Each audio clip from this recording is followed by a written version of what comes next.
Começamos essa parte do Liberdade de Opinião ouvindo as opiniões do comentarista Tiago Anastácio, que está aqui em nossos estúdios da CNN Brasil, na Avenida Paulista. Tiago, bem-vindo como sempre. Bom dia, Elisa. Como é que você está? Tudo bem? Muito bem, vamos lá para mais um dia com muitos assuntos importantes? Vamos, porque são muitos assuntos hoje. Para já, o governo federal estuda um projeto de lei para viabilizar a privatização da Petrobras. A intenção inicial é vender as ações da estatal e, com isso, deixar de ser o principal sócio da companhia. A mudança deve ser apresentada via projeto de lei. O objetivo do governo é manter determinadas prerrogativas, como a de indicar o presidente da companhia e também vetar algumas operações. A medida foi informada em primeira mão no CNN 360 pela âncora Daniela Lima e pela analista de política da CNN, a Renata Goscini. A notícia repercutiu no mercado, viu? E as ações da Petrobras fecharam em alta, de pouco mais de 6%. Como você avalia, então, Tiago Anastácio, essa possibilidade de privatização da Petrobras? Bom, Elisa, vamos lembrar do que é a Petrobras. A Petrobras é uma das maiores exploradoras do mundo de gás natural, petróleo e seus derivados. Desde que ela foi criada, o período do governo democrático de Getúlio Vargas, ela é alvo de interesses internacionais. E aqui não cabe nenhum tipo de ideologia na análise. Como dizia o grande Milor Fernandes, quando uma ideologia fica bem, mas bem velhinha, ela vem morar no Brasil. O que nós precisamos olhar para uma empresa com as características da Petrobras é como que ela serve ao povo brasileiro. Se serve bem, se serve mal e os motivos pelas quais ela tem esse déficit ou essas virtudes. Pois bem, o que está acontecendo no Brasil?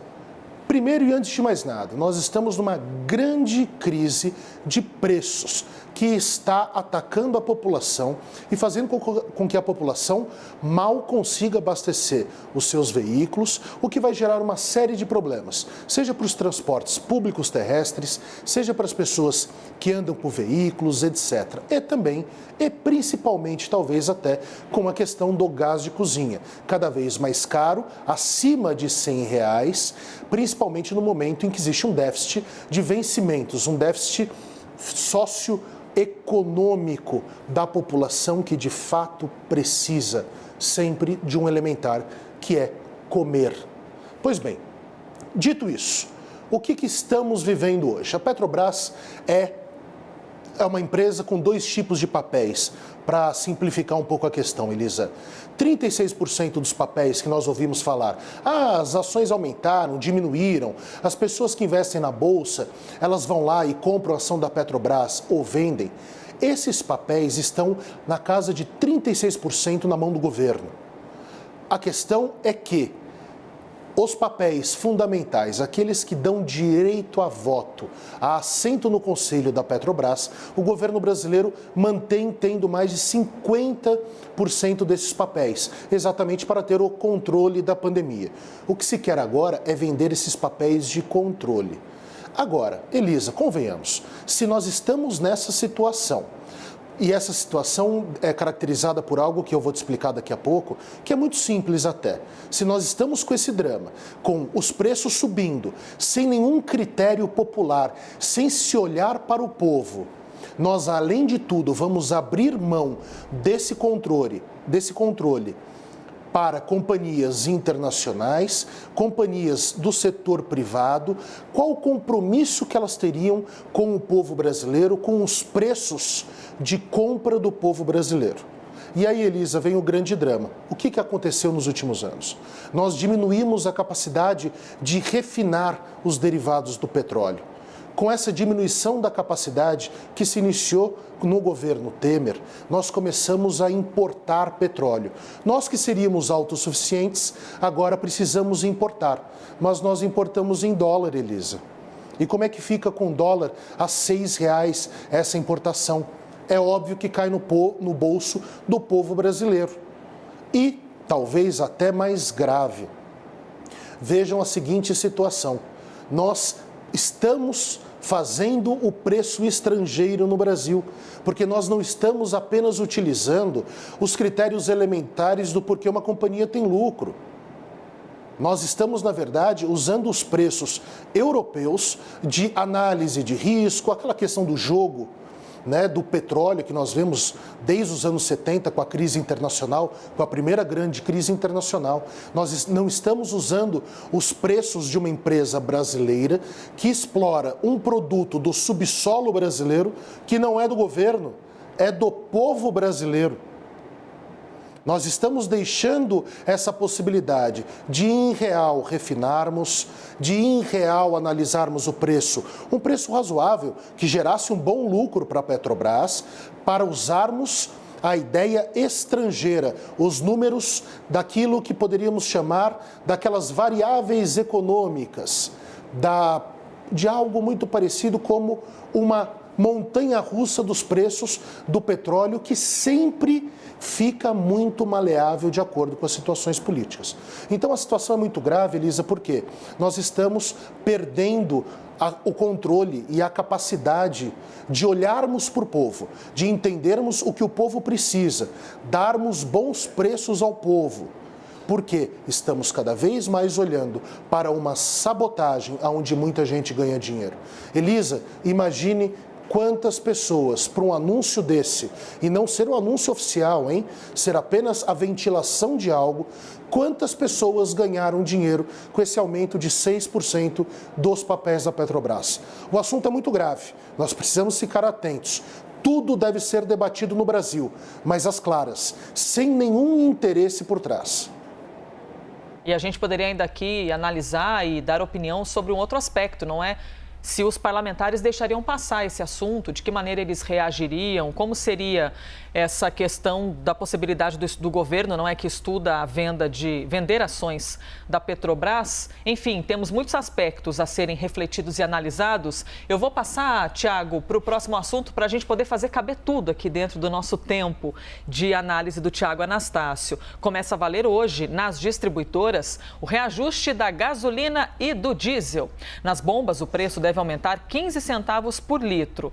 O presidente da Câmara, o deputado Arthur Lira, voltou a apontar o ICMS como um dos principais responsáveis pelo valor pago pelos combustíveis. Quando os clientes, os consumidores chegam e levam um susto com o preço, de acordo com Lira, a culpa seria o ICMS. Lira, aliás, chamou o imposto de patinho feio. Vamos assistir então a um trecho da fala do deputado. Não é ele quem starta, e sim o preço do barril do petróleo na política da Petrobras, mais o dólar. Mas ele é o tio, o primo, o patinho feio da história. E não adianta falarmos que os 25%, os 34%, os 19%, eles são fixos, eles não interferem, porque 25% em cima de 10% é um valor, 25% em cima de 100% é outro valor. E quando ele geometricamente sofre alteração todas as semanas ou de 15 em 15 dias, é lógico que isso influencia diretamente no bolso do consumidor brasileiro. Como você avalia então, Tiago, essa fala de Arthur Lira a respeito do ICMS ser o tal do patinho feio na hora do susto que os consumidores estão levando nos postos? Patinho feio, na verdade, é o Centrão, que cooptou o governo por completo, como já era previsível e já se falava aqui na CNN pela minha própria voz. Cooptou o governo federal, fazendo trair suas bases, fazendo trair os seus eleitores e se joga mais uma vez essa falsa verdade, ou seja, essa mentira para o povo brasileiro. E o pior, colocando no colo dos governadores esse grande drama que nós temos hoje exatamente sobre o assunto que falávamos antes, Elisa, sobre o preço dos derivados do petróleo. O drama não é definitivamente o ICMS. O ICMS deve ser debatido, sim, até mesmo em razão das suas bases de cálculo e também como melhor explorá-lo nos resultados da captação dos dinheiros pelo Estado e como ele é aplicado. Este é um ponto. Agora, o preço do petróleo e das suas variantes, dos seus produtos refinados, ele pouco tem relação com o ICMS. Na verdade, ele está naquilo que falávamos anteriormente. Nós estamos falando de uma grande empresa que tem um monopólio no Brasil praticamente, que é a Petrobras, que deixou de refinar. para comprar. Eu tenho a verdadeira impressão que para se comprar em dólar, e quem fez esse raciocínio fazer com que parássemos de refinar no Brasil para comprarmos no estrangeiro, e a gravidade, Elisa, é essa. Nós somos autossuficientes.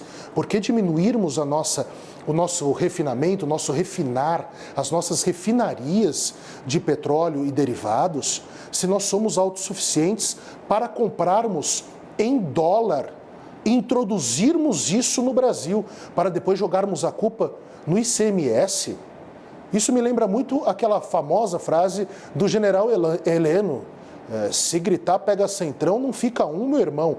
E como disse meu querido amigo, o Alexandre Borges, ontem aqui mesmo na CNN, me parece que Paulo Guedes se tornou o tesoureiro do centrão. Por quê? Vejamos só o que está acontecendo. Na data de ontem, um dos maiores banqueiros do Brasil, que foi preso na Operação Lava Jato, André Esteves, estava conversando esses dias mesmo com Arthur Lira. Paulo Guedes, ex-sócio do banco controlado por André Esteves.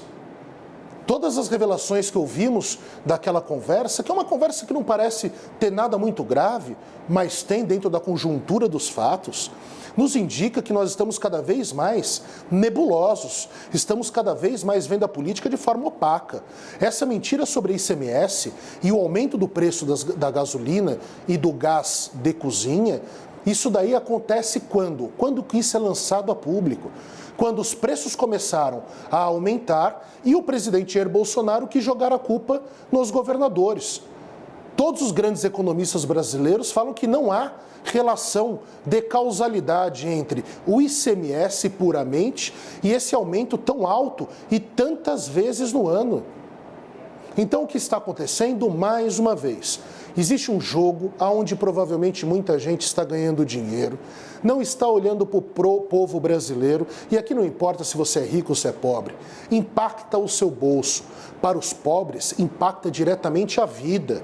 O taxista, o Uber, a pessoa que precisa ir trabalhar, que vai andar de ônibus, porque em breve nós precisamos entender que existem consequências com grandes aumentos. Em breve se aumentará o preço das tarifas de ônibus, porque as empresas também não aguentarão se o preço da gasolina continuar subindo como subiu tantas vezes nos últimos 2 anos. Então, nós precisamos nos tornar mais claros. Precisamos debater, sim, a ideia de Petrobras, mas sem jogar a culpa nos governadores. Porque quando falamos de ICMS, é o governo federal, dentro da sua incapacidade, dentro das suas mentiras que já vem de muito tempo, querendo jogar para os seus grandes arquirrivais, os governadores do estado, uma responsabilidade que é sua, porque é a Petrobras que tem aumentado o preço depois de diminuir as refinarias, depois de comprar a 6 o petróleo estrangeiro. Então vamos acabar com mentiras no Brasil. Vamos ouvir os economistas e não os políticos, que querem isso para quê? Para mais emendas parlamentares, como todo mundo sabe e como todo mundo já está dizendo. Vamos ao próximo assunto, então, 8h43. Seguimos ao vivo para você que nos acompanha na CNN Brasil e também na CNN Rádio.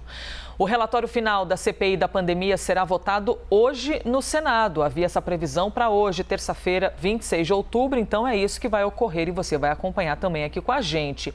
O documento tem mais de 1000 páginas e deve ter algumas alterações que foram propostas pelos senadores, tanto os da base do governo quanto os senadores de oposição. Durante a votação, os senadores terão, então, 15 minutos, com tolerância de mais 5, para ler sugestões de informações para esse relatório final.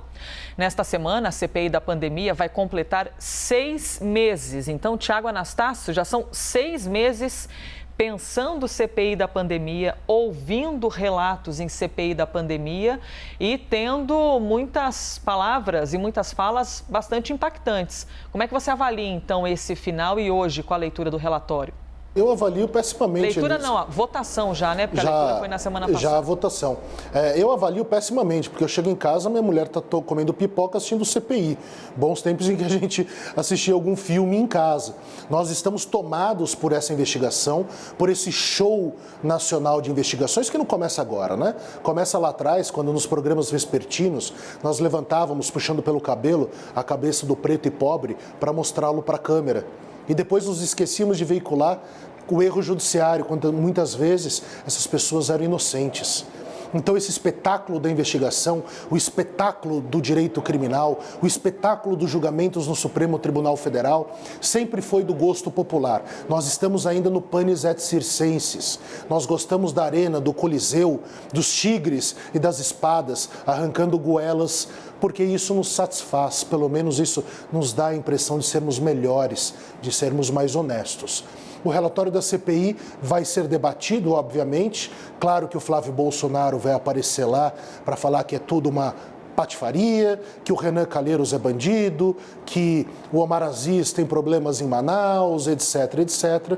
Enquanto, na verdade, deveríamos apenas votar um relatório final, para que então, como disse aqui semana passada, Elisa, o jogo comece.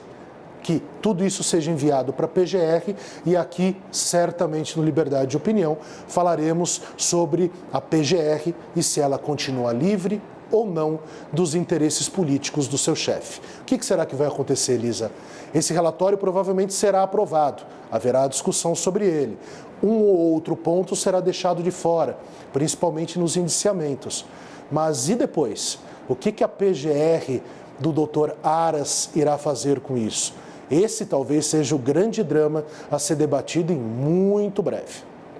Se chamam a CPI da pandemia de uma série, de um seriado, então o pós, com atuação ou não da PGR, nós veríamos na segunda temporada dessa série para ver quais seriam os desdobramentos da CPI da pandemia. É um round 6, onde de fato muita gente morreu, mas aonde precisamos entender quem é o dono desse jogo. Sem spoiler, hein? Estaremos por aqui. Pois é, essa série está muito famosa. Cuidado com o spoiler por aí, Thiago Anastácio. Obrigada, viu, por mais um dia. Boa terça para você. Para você também e para todos os telespectadores. Beijo a todos.